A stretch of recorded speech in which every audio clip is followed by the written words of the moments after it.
Good afternoon again, everyone. This is Dan with Senior E-Bike Nation. Welcome to my channel. This will be segment number 3 for the ride today. And this segment, we're going to talk about bike safety. Some of the things you need to carry with you, and then we'll talk about bike trail riding and road riding, some of the things you need to look out for and be ready for as you can. And we're going to talk about that stuff next. Okay, we're going to first of all talk about the things that you should be carrying on your bike before you go on your ride.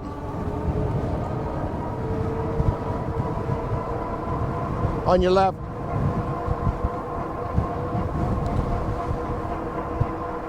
First and foremost, you carry a cell phone. Now, with my cell phone, as you can see on the camera, I've got a, there's different apps you can purchase, but I use Strava, and I'll put a link of that one down in the description box as well. But I really like this app because it's really close to my bike computer as far as metrics go and analytics. And when I leave, I can text my wife and whoever else I want to, which in my case, I have my 2 sons that I text just before I start the ride, excuse me, so they can follow me on this ride where I'm at all times. And I think that's pretty important that you have that. Any kind of app will do, but you really want a GPS app where you can be located anytime. So the phone is number 1 you need to carry, and a GPS tracking app. And let's talk about bike tools that you need to carry. I carry a little bag of bike tools that's got different size hex wrenches in them and screwdrivers that I may need. Anything that fits this bike, I typically will carry as far as bolts go. Or something I need to tighten down. And then I'll also carry a battery-operated bike pump that's rechargeable. I carry that as well. And I carry a tire gauge for sure. And also, let's talk about flat tires, because inevitably you're going to get a flat tire if you ride a bike long enough. And I had one last fall, and I did a video on that, and I did repair it, but it took me a little bit to get the bike home. But you're going to want to carry tire levers so you can get that tube. If you have to take it off the rim to take the tube out, or the tire, you need that to get the tire off the rim. You want to carry 2 of those, and all this stuff you can get on Amazon. And you're also going to want to carry a valve stem remover.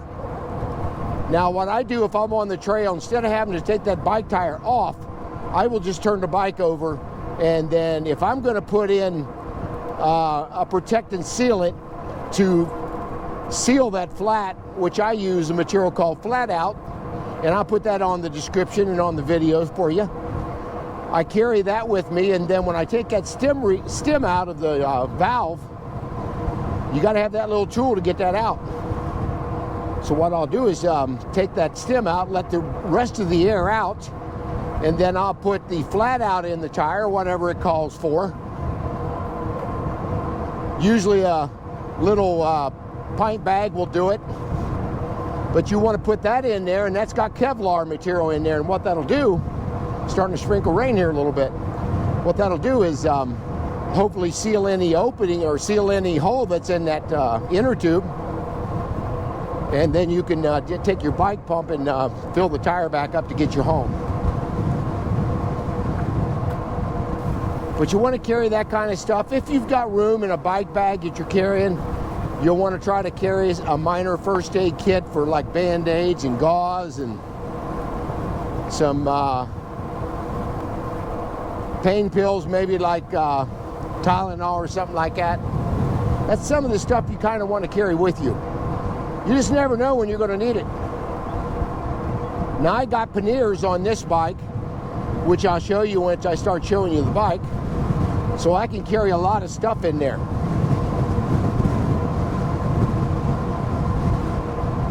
But those are some of the main basic things you want to carry on a bike ride. Before you start your bike ride, you want to check the tire pressure in your tires, of course, and whatever you like to ride at or what's on the sidewall of the tire, that's where you want to put the air up to. You also want to check all your little bolts and stuff and wire connections and stuff to make sure everything is tight on there before you get on your ride. So you'll have all that done. Kind of do a little checklist before I leave some of the things like today. I had to go back after I started the video. I just realized I did not have an SD card in my GoPro camera. So I had to go back home, take off my chest mount, take the camera off, and then put the SD card in there so I can record. So that's kind of what happened to me this morning. But I was only just not even a few hundred feet from the house when I had to do that. Now we'll get into safety. First of all, you want to wear things as bright as you can. I've got my gloves are really bright. My helmet has got flashing lights on it. And typically I'll wear, if it's in summertime, I'll wear some reflective either green or orange clothing. And that's regardless if I'm on the bike trail or I'm on the road, I'm going to make sure I can be seen.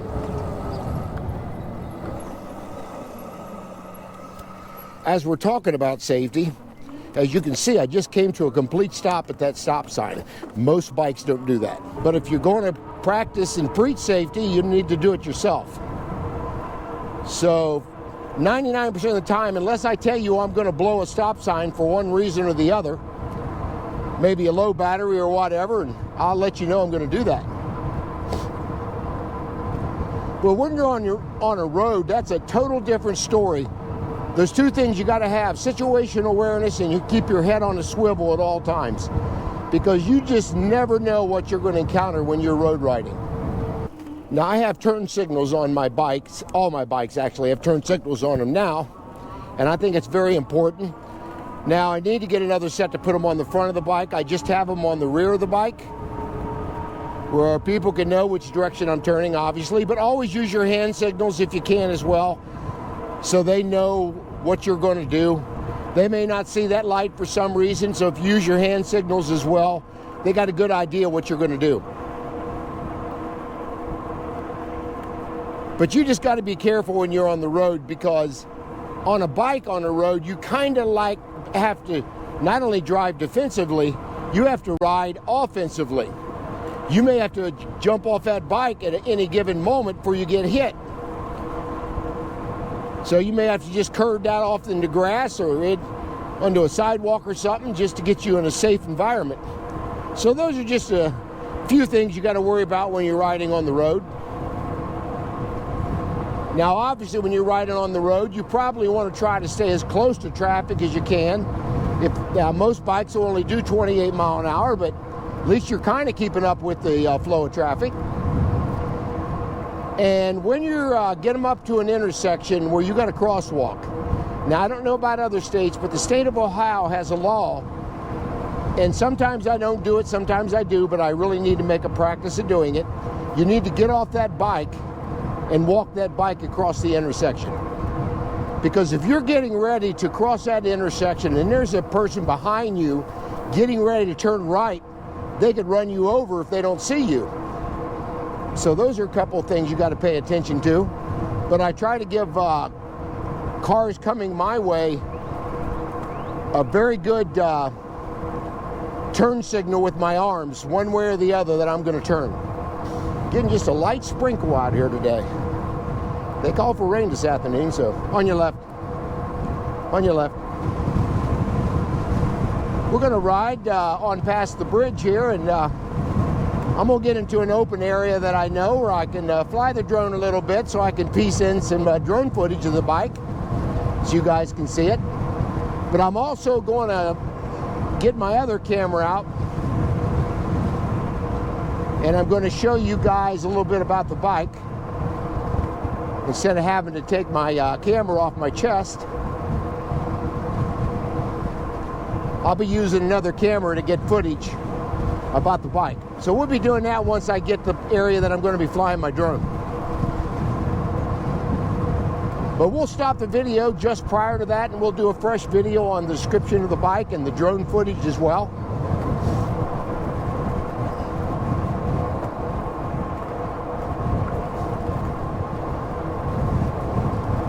Little bridge right there is where I normally stop.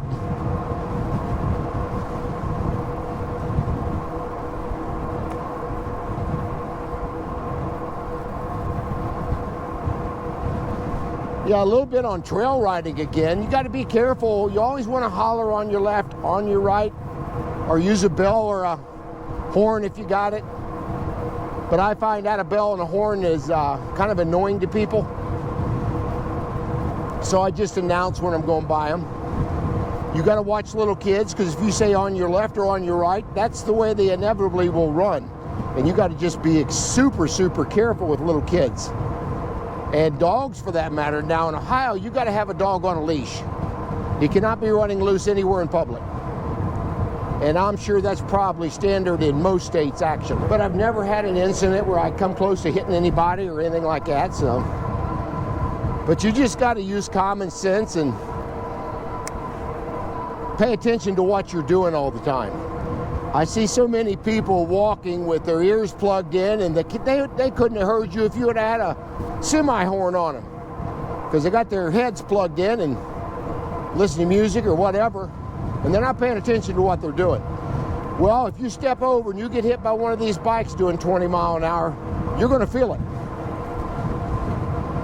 And you're going to make that rider probably crash as well.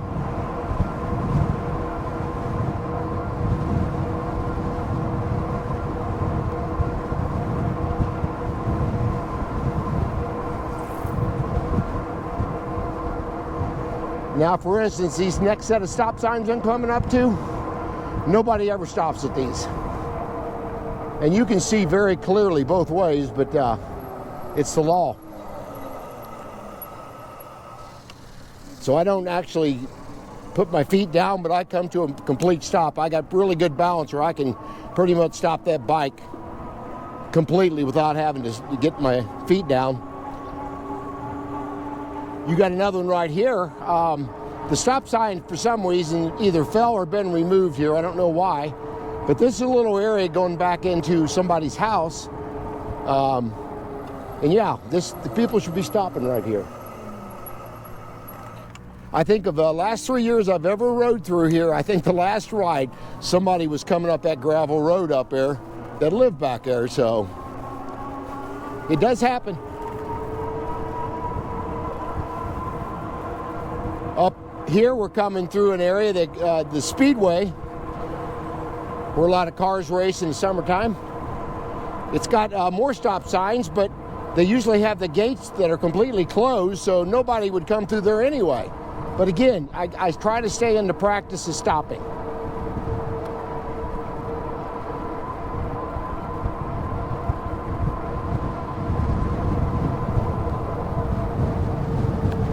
See if they got the gate completely. Well, they got one gate open this time, which is kind of surprising.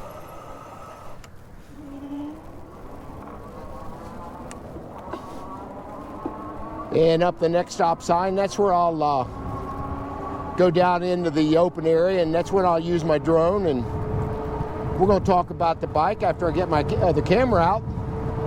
So yeah, we're going to stop this video right up here on this segment, and then we're going to start another one.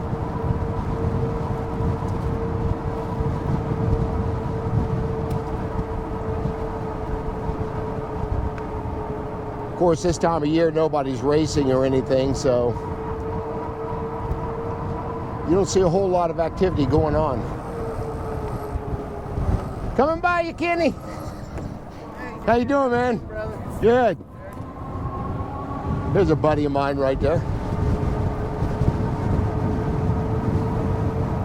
Right down in here is where we're going to do a little of the drone footage here. So yeah, I want you guys to share and like and subscribe and hit that bell notification. of any further videos coming out. And yeah, we will see you guys on the next video.